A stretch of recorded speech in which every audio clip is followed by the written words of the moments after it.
আমি আমার নেককার বান্দাদের জন্য এমন জান্নাত বানিয়েছি মা লা আইনুন রাআত, পৃথিবীর কোনো চোখ ওই জান্নাতের সৌন্দর্য দেখে নাই। ওয়ালা উযুনুন সামিআত, পৃথিবীর কোনো কান জান্নাতের কোনো সুন্দর শব্দের আওয়াজ শুনে নাই। ওয়ালা খাতারা আলা কলবি বাশার, মানুষ কল্পনাও করতে পারবে না যে জান্নাত কত সুন্দর। সুবহানাল্লাহ, আরো আসতে পড়েন। আল্লাহ বললেন উইদ্দাত লিল মুত্তাকিন, আমি আমার মুত্তাকিন বান্দাদের জন্য তৈরি করেছি। মুত্তাকিরা ছাড়া কেউ জান্নাতে প্রবেশ করতে পারবে নাকি? পারবে না।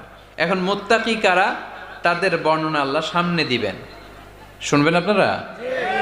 আচ্ছা, এটা হচ্ছে কোরআনের একটা বর্ণনা ভঙ্গি।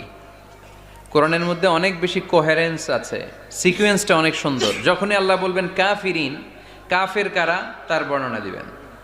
এরপর যখন আল্লাহ বলবেন মুনাফিকিন, মুনাফিকিন কারা, আল্লাহ